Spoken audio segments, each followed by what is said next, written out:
ಮಾದ್ಯಸ್ಯ ಶ್ರುತಿಸುನಯಮಾನೈಕವಿಷಯಾತ್ ಸ್ವತಂತ್ರಸ್ತಂತ್ರಜ್ಞೋ ಗುರುರಪಿ ಗುರೋರ್ಯಶ್ಚ ಜಗತಾಂ ವಿಮೂಢಾ ಯತ್ತತ್ವಂ ಪ್ರಕಟಮಿಹ ವೇತ್ತುಂ ಸುಮನಸೋ ಮುಕುಂದಂ ಧ್ಯಾಯಾಮ ಪಹತ ಕುಹಕಂ ತಂ ಸ್ವಮಹಸಾ ಸರ್ವವಿಘ್ನಃ ಪ್ರಶಮನಂ ಸರ್ವಸಿದ್ಧಿಕರಂ ಪರಂ ಸರ್ವಜೀವ ಪ್ರಣೇತಾರಂ ವಂದೇ ವಿಜಯದಂ ಹರಿಂ ಕರೋತು ಮಮ ಕಲ್ಯಾಣಂ ಹರಿರ್ಹಯಮುಖಾವಿದಃ ಗುರುಶ್ಚ ಮಧ್ವನಾಮಾ ಮೇ ವರದೋಸ್ತು ನಿರಂತರಂ ವಾಣಿತೆ ಕರವಣ್ಯಂ ವಚರಣೋ ಹೃದಿ ಸರ್ವದಾ ಮಧ್ವಾಕ್ಯಸರಣೀರ್ಭೂಯಾತ್ ಶ್ರೀಮದಾಚಾರ್ಯಭಾವಗ ಸಮಾಶ್ರಯೇದ್ಗುರುಂ ಭಕ್ತ್ಯಾ ಮಹಾವಿಶ್ವಾಸಪೂರ್ವಕಂ ನಿಕ್ಷಿಪೇ ಸರ್ವಭಾರಾಂಶ್ಚ ಗುರೋ ಶ್ರೀಪಾದಪಂಕಜೇ.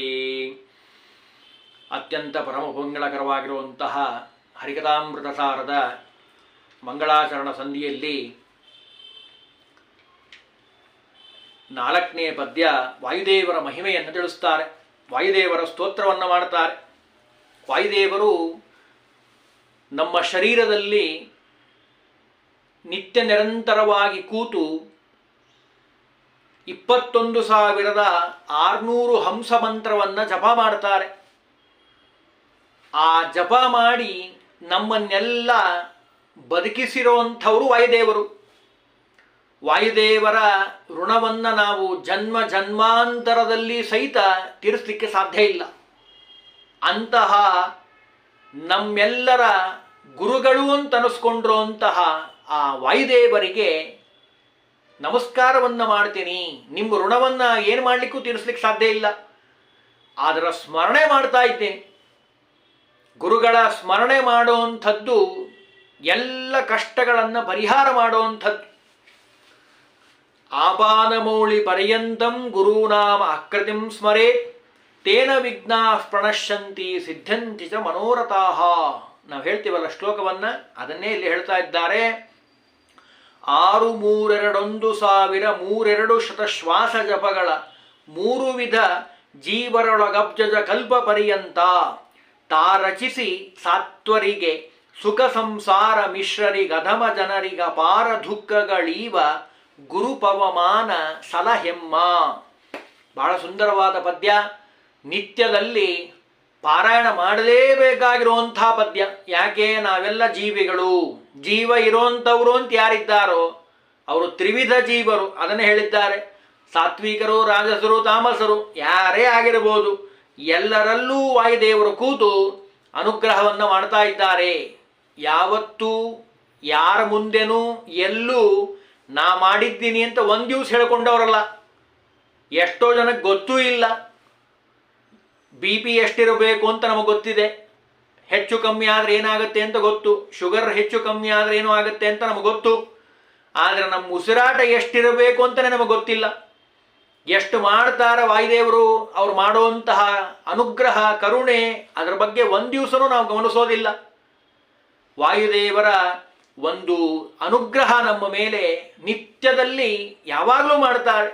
ಯಾವತ್ತೂ ಎಲ್ಲೂ ಹೇಳಿಕೊಂಡಿಲ್ಲ. ಅದನ್ನೇ ಹೇಳಿದ್ದು ನಾನು. ಅಂತಹ ವಾಯುದೇವರ ಅನುಗ್ರಹ ನಮ್ಮ ಮೇಲೆ ಯಾವಾಗಲೂ ಇರುವಂಥದ್ದು. ಅವರ ಸ್ಮರಣೆ ಮಾಡಬೇಕಂತೆ. ಅವರ ಉಪಕಾರ ಸ್ಮರಣೆ ಮಾಡೋದು ಹೇಗೆ? ವಾಯುಸ್ತುತಿಯನ್ನು ಹೇಳಬೇಕು. ನಿತ್ಯದಲ್ಲಿ ತ್ರಿವಿಕ್ರಮ ಪಂಡಿತಾಚಾರ್ಯ ರಚನೆ ಮಾಡಿಕೊಟ್ಟಿರುವಂತಹ ವಾಯುಸ್ತುತಿ ಹೇಳೋದೇ ನಾವು ಅವರಿಗೆ ಕೃತಜ್ಞತೆಯನ್ನು, ಉಪಕಾರವನ್ನು ಸ್ಮರಣೆ ಮಾಡದಂತೆ. ಪುರುಷರಾದರೆ ವಾಯುಸ್ತುತಿ, ಸ್ತ್ರೀಯರಾದರೆ ಮಧ್ವನಾಮವನ್ನು ತಪ್ಪದೇ ಹೇಳಬೇಕಪ್ಪ. ಅದಕ್ಕೆ ಹೇಳ್ತಾರೆ 6,321,000. 6 3 6 3 18, 2 + 1 3 21 ಆಯಿತು. 21,000 ಅದಕ್ಕಾಗಬೇಕಲ್ಲ 1000. 6,321,000 21,000. 32 ಶತಶ್ವಾಸ ಜಪಗಳ 3 600 ಅಂದರೆ 21,600 ಹಂಸ ಮಂತ್ರಗಳನ್ನು, ಶ್ವಾಸ ಜಪಗಳ. ಅದು ಹೇಗೆ? ಉಚ್ಛ್ವಾಸ, ನಿಶ್ವಾಸ, ತೆಗೆದುಕೊಳ್ಳೋದು ಗಾಳಿಯನ್ನು ಬಿಡೋದು. ಇವು ಎರಡರ ಮಧ್ಯೆ ಕುಂಭಕ, ಗಾಳಿಯನ್ನು ಹಿಡಿದಿಟ್ಕೊಳ್ಳುವಂಥದ್ದು. ಆ ಎರಡರಲ್ಲೂ ಎಷ್ಟು ಶಬ್ದ ಎಷ್ಟು ಚೆನ್ನಾಗಿ ತೋರಿಸ್ತಾರೆ ನೋಡಿ. ಹಂ ಮತ್ತು ಸಾ, ಹಂಸ ಅನ್ನುವಂಥ ಒಂದು ರೂಪ ಇದೆ. ಅದಕ್ಕಿಲ್ಲಿ ಹೇಳ್ತಾರೆ ನೋಡಿ. ಉಚ್ಛ್ವಾಸ ಮತ್ತು ನಿಶ್ವಾಸ ಉಚ್ಛ್ವಾಸ ಹೊರಗಿನ ಶ್ವಾಸ ತೆಗೆದುಕೊಳ್ಳುವಂಥದ್ದು, ನಿಶ್ವಾಸ ಒಳಗಿನಿಂದ ಶ್ವಾಸವನ್ನು ಬಿಡುವಂಥದ್ದು. ಇವು ಎರಡೂ ಸೇರಿ ಒಂದು ಶ್ವಾಸ ಅಂತ ಅನಿಸ್ಕೊಳ್ತದೆ. ನಿಶ್ವಾಸ ಎಂಬುದು ಹಮ್ ಅನ್ನುವಂತಹ ವರ್ಣದಿಂದ ಹೊರಗೆ ಬರುವಂಥದ್ದು, ಉಚ್ಛ್ವಾಸ ಅನ್ನುವಂಥದ್ದು ಸ ಅನ್ನುವಂತಹ ವರ್ಣದಿಂದ ಒಳಗೆ ಹೋಗತಕ್ಕಂಥದ್ದು ಹಂಸ ಅಂತ ಆಗತ್ತೆ. ಅಂದರೆ ವಾಯುದೇವರು ನಮ್ಮ ಶರೀರದಲ್ಲಿ ಕೂತು ಹಂಸ ಮಂತ್ರವನ್ನು ಜಪ ಮಾಡುತ್ತಾರೆ. ಆ ಹಂಸ ಮಂತ್ರವೇ 21,600 ಹಂಸ ಮಂತ್ರವನ್ನು ಜಪ ಮಾಡ್ತಾರೆ. 3 ವಿಧ ಜೀವರೊಳಗೆ ಬ್ರಹ್ಮದೇವರಿಂದ ಆರಂಭ ಮಾಡಿಕೊಂಡು ಮುಕ್ತಿಯೋಗ್ಯರ ಪರ್ಯಂತರ, ಪುರಂಜನನಿಂದ ಆರಂಭ ಮಾಡಿಕೊಂಡು ತೃಣತಿಥ್ಯ ಸಂಸಾರಿಗಳ ತನಕ, ಕಲಿಯಿಂದ ಆರಂಭ ಮಾಡಿಕೊಂಡು ತೃಣಾಂತ ತಮೋಯೋಗ್ಯರ ತನಕ, ಅಂದರೆ ಎಲ್ಲರೂ ಬಂದ್ಬಿಟ್ರಿ, ಇಲ್ಲಿ ಎಲ್ಲ ಗುಣದವರು ಬಂದರು. ತ್ರಿವಿಧ ಜೀವರು, ಅವರಲ್ಲಿ ಬ್ರಹ್ಮದೇವರಿಂದ ಆರಂಭ ಮಾಡಿಕೊಂಡು 200 ಮಂದಿ ರುಜುಗಣಗಳು ಅಂತ ಏನಿದ್ದಾರಲ್ಲ, ಶ್ವಾಸ ಕಾರ್ಯ ಪರಮಾತ್ಮ ವಾಯುರೂಪದಿಂದ ಇದ್ದು ಮಾಡ್ತಾನೆ. ಅದರ ನಂತರ ರುದ್ರಾದಿ ದೇವತೆಗಳ ಜೀವರಲ್ಲಿ ಶ್ವಾಸ ಕಾರ್ಯವನ್ನು ವಾಯುದೇವರೇ ಮಾಡಿಸ್ತಾರಪ್ಪ. ಅದನ್ನೇ ಹೇಳ್ತಾರೆ. ಎಲ್ಲಿವರೆಗೂ ಮಾಡಿಸ್ತಾರೆ? ಯಾವುದಾದ್ರೂ ಒಂದು ಕೆಲಸ ಯಾರಿಗಾದ್ರೂ ಹೇಳಿದರೆ 1 ದಿವಸ 2 ದಿವಸ ಸಂಬಳ ಕೊಟ್ಟರೆ ಸರಿಯಾದ ಸಮಯಕ್ಕೆ ಮಾಡೋದು ಕಷ್ಟ ಇದೆ. ಫ್ರೀ ಆಫ್ ಕಾಸ್ಟ್ ಇವತ್ತವರೆಗೂ ನಾವೇನೂ ಕೊಟ್ಟಿಲ್ಲ ಅಲ್ಲ, ಏನು ಹೇಳೇ ಇಲ್ಲ. ಒಂದು ಕೃತಜ್ಞತೆ ಹೇಳೋದಿಲ್ಲ ನಾವು ವಾಯುದೇವರಿಗೆ, ಭಗವಂತನಿಗೆ ಇಷ್ಟೆಲ್ಲ ಸ್ವಾಮಿ ಮಾಡಿಸ್ತಾ ಇದ್ದೀಯಾ ಅಂತ. ಅದಕ್ಕೆ ತದ್ವಿರುದ್ಧವಾಗಿ ಎಷ್ಟೋ ಜನ ಬೈಯೋರಿದ್ದಾರೆ ಇನ್ನೂ ದೇವರಿಗೆ. ಅದನ್ನಿಲ್ಲಿ ಹೇಳ್ತಾರೆ. ಅಬ್ಜಜ ಕಲ್ಪ ಪರ್ಯಂತ ಬ್ರಹ್ಮದೇವರ ಅಂತ್ಯವಾಗೋವರೆಗೆ ತಾವು ಮಾಡ್ತಾನೇ ಇರ್ತಾರೆ. ತ್ರಿವಿಧ ಜೀವರಿಗೂ ಬ್ರಹ್ಮಣ ಸಹಮುಕ್ತಿ, ಎಲ್ರಿಗೂ ಬ್ರಹ್ಮದೇವರ ಜೊತೆಗೆ ಮುಕ್ತಿ ಆಗುವಂಥದ್ದು. ಆದರೆ ಮುಕ್ತಿಯೋಗ್ಯರಾಗಬೇಕಾದ್ರೆ ಲಿಂಗ ದೇಹ ಭಂಗ ಆಗಬೇಕು. ರಮಾತ್ಮಕ ವಿರಜಾ ನದಿ ಅಲ್ಲಿ ಕಾರಣವಾಗಿರುವಂಥದ್ದು. ನಿತ್ಯ ಸಂಸಾರಿಗಳಿಗೆ, ತಮೋಯೋಗ್ಯರಿಗೆ ಲಿಂಗ ದೇಹ ಭಂಗ ಆಗಬೇಕು ಅಂದರೆ ವಾಯುದೇವರ ಗದೆಯಿಂದ ಪೆಟ್ಟಾಗಿ ಅಲ್ಲಿ ಆ ಶರೀರವನ್ನು ಬಿಟ್ಟು ಇನ್ನೊಂದು ಸ್ವೀಕಾರ ಮಾಡಿ ಭಗವಂತನ ಅನುಗ್ರಹದಿಂದ ಆಗುವಂಥದ್ದು. 3 ಜನ ಅಂತ ಹೇಳಿದೆ ನಾನು, ಸಾತ್ವಿಕರು, ರಾಜಸರು, ತಾಮಸರು. ಅವರಿಗೆ ಆಗುವಂಥದ್ದೇನು? ಸಾತ್ವಿಕರಿಗೆ ಸುಖ, ರಾಜಸರಿಗೆ ಮಿಶ್ರ ಸುಖ, ತಾಮಸರಿಗೆ ದುಃಖ.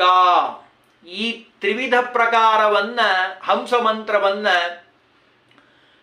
ಜಪ ಮಾಡ್ತಾರೆ ವಾಯುದೇವರು ನಮ್ಮಲ್ಲಿ ಕೂತು.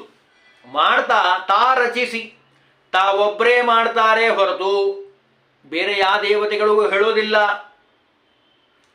ತಾವೇ ಮಾಡ್ತಾರೆ ಎಲ್ಲ ಕೆಲಸವನ್ನ, ತಾವೇ ರಚಿಸಿ ಸಾತ್ವಿಕರಿಗೆ, ಮುಕ್ತಿಯೋಗ್ಯರಿಗೆ ಸುಖ ಅಂದರೆ ಲಿಂಗ ದೇಹ ಭಂಗಾನಂತರ ವೈಕುಂಠಾದಿ ಸುಖವನ್ನು ಕೊಡ್ತಾರೆ. ಸಂಸಾರ ಮಿಶ್ರರಿಗೆ, ನಿತ್ಯ ಸಂಸಾರಿಗಳು ಅಂತೇನಿದ್ದಾರಲ್ಲ ಅವರಿಗೆ ಸುಖ ಮತ್ತು ದುಃಖ, ಕಲಿತಿರುವಂತಹ ಸುಖ. ನಾವೆಲ್ಲ ಅಂಥವರೇ. ದೇವರಿಗೆ ಸ್ತೋತ್ರನೂ ಮಾಡೋದಿಲ್ಲ ಅಥವಾ ಪೂರ್ಣ ಬೈಲಿಕ್ಕೂ ಹೋಗೋದಿಲ್ಲ. ನಮ್ಗೆ ಯಾಕೆ ಬಿಡ್ರಿ ಅಂತ ಸುಮ್ಮನಿದ್ಬಿಡೋದು. ಆ ಕಡೆ ಸುಖನೂ ಇಲ್ಲ, ಈ ಕಡೆ ದುಃಖನೂ ಇಲ್ಲ. ಅಂತಹ ಪರಿಸ್ಥಿತಿ ಸಂಸಾರದಲ್ಲಿ ನಮ್ಮನ್ನು ಕೂಡಿಸ್ತಾರಂತೆ ವಾಯುದೇವರು. ಅದನ್ನಿಲ್ಲಿ ಹೇಳ್ತಾರೆ. ಸುಖ ಸಂಸಾರ ಮಿಶ್ರರಿಗೆ. ಇನ್ನು ಅಧಮ ಜನರಿಗೆ, ದೇವರಿಲ್ಲ, ಧರ್ಮ ಇಲ್ಲ, ಜೊತೆಗೆ ಬೈತಾರ ನೋಡಿ ದೇವರಿಗೆ, ಅವರಿಗೆಲ್ಲ ಏನಾಗತ್ತೆ? ಅಧಮ ಜನರಿಗೆ, ತಮೋಯೋಗ್ಯರಿಗೆ ಅಪಾರ ದುಃಖಗಳೀವ. ನಾನಾ ವಿಧವಾದ ದುಃಖ, ನರಕಾದಿ ಅನರ್ಥಗಳು ದೈತ್ಯರಿಗೆ ಆಗುವಂಥದ್ದು ಕೊಡುವಂತಹ, ಇದನ್ನೆಲ್ಲ ನಿಯಮನ ಮಾಡುವಂತಹ ಗುರುಪವಮಾನ, ನಮ್ಮೆಲ್ಲರ ಮೂಲ ಗುರುಗಳಾಗಿರುವಂತಹ ಜೀವೋತ್ತಮರಾದ ಹೇ ವಾಯುದೇವರೇ, ಎಮ್ಮ ನಮ್ಮನ್ನ ಸಲಹು, ದಿವ್ಯವಾದ ಜ್ಞಾನವನ್ನು ಕೊಟ್ಟು ಅನುಗ್ರಹವನ್ನು ಮಾಡು ಅಂತ ಪ್ರಾರ್ಥನೆ ಮಾಡ್ತಾರೆ ವಾಯುದೇವರನ್ನ. ಅಂದ್ರೆ ನೋಡಿ, ಇಲ್ಲಿ ಎಮ್ಮ ಅಂದ್ರು, ಎನ್ನ ಅನ್ಲಿಲ್ಲ. ಅಂದ್ರೆ ನನ್ನನ್ನ ಅಂತ ಕೇಳ್ಕೊಳ್ಳಿಲ್ಲ. ಪಾಪ ಜಗನ್ನಾಥ ದಾಸು ಎಷ್ಟು ಉದಾರ. ನಮ್ಮೆಲ್ಲರನ್ನ ಸಲಹಲಿ ಅಂದರೆ ನಿತ್ಯಂ ಹೀನೋರಖಿಲೈರ್ ದೋಷೈಹಿ ಸಾರರೂಪೋ ಯಥೋ ಹರಿಹಿ. ಹಂಸ ಮಂತ್ರ ವಾಯುದೇವರು ಜಪವನ್ನ ಮಾಡಿ ನಮ್ಮೆಲ್ಲರನ್ನ ಅನುಗ್ರಹ ಮಾಡ್ತಾರೆ. ಹಂಸ ಅನ್ನುವಂತಹ ಶಬ್ದದಿಂದ ಮುಕ್ತಿಯೋಗ್ಯರ ಉಪಾಸನ ಕ್ರಮ. ಇದೇ ಮಂತ್ರದಿಂದ ತಮೋಯೋಗ್ಯರು ವರ್ಣ ವ್ಯತ್ಯಾಸದಿಂದ ಸೋಹಂ ಅನ್ನುವಂತಹ ಉಪಾಸನೆ ಮಾಡ್ತಾರೆ. ನಿತ್ಯ ಸಂಸಾರಿಗಳು ಸ್ವಾಹ ಅನ್ನುವಂತಹ ಉಭಯಕ್ಕೆ ಸಂಬಂಧ ಪಡೆದಂತಹ ಸಂದೇಹ ಜ್ಞಾನದಿಂದ ಉಪಾಸನೆಯನ್ನು ಮಾಡ್ತಾರಪ್ಪ. ಹೀಗೆ ತ್ರಿವಿಧವಾದ ಉಪಾಸನೆಯ ವಿಭಾಗವನ್ನು ಹೇಳ್ತಾರೆ. ಮುಕ್ತಿಯೋಗ್ಯಾನ ಅಂತೂ ಯಲ್ಲಿಂಗಂ ವಿರಜಾ ತರಣಾವಧಿ ಅಂತ ಹೇಳ್ತಾರೆ. ಅದಕ್ಕೆ ಬಹಳ ಸೂಕ್ಷ್ಮವಾದ ವಿಚಾರಗಳನ್ನು ವಾಯುಪುರಾಣೋಕ್ತವಾಗಿರುವಂಥದ್ದು. ಈಗ ಹೀಗೆ ಅನೇಕ ಪ್ರಮಾಣಗಳನ್ನು ಹೇಳ್ತಾರೆ. ಇರಲಿ ಅಂದರೆ 21,600 ಹಂಸ ಮಂತ್ರಗಳನ್ನು ನಮ್ಮ ಶರೀರದಲ್ಲಿದ್ದು ನಿತ್ಯದಲ್ಲಿ ಜಪ ಮಾಡಿ ನಮ್ಮೆಲ್ಲರನ್ನ ಅಂದರೆ ತ್ರಿವಿಧ ಜೀವರನ್ನ ಅವರವರ ಯೋಗ್ಯತೆಗೆ ಅನುಗುಣವಾಗಿ ಸಾತ್ವಿಕರಿಗೆ ಸುಖ ಮತ್ತು ಸಂಸಾರಿಗಳಿಗೆ ಎರಡು ಸುಖ ದುಃಖ ಮಿಶ್ರಿತವಾಗಿರುವಂಥದ್ದು, ಇನ್ನು ಅಧಮ ಜನರಿಗೆ ಅಪಾರ ದುಃಖಗಳೀವ ಗುರುಪವಮಾನ ಸಲಹೆಮ್ಮ ಅಂತಹ ಗುರುಗಳಾಗಿರುವಂತಹ ನಮ್ಮ ವಾಯುದೇವರು ನಮ್ಮನ್ನು ರಕ್ಷಣೆ ಮಾಡಲಿ ಅಂತ ಹೇಳಿ ಪ್ರಾರ್ಥನೆಯನ್ನು ಮಾಡ್ತಾ ಇದ್ದಾರೆ ಜಗನ್ನಾಥದಾಸರು.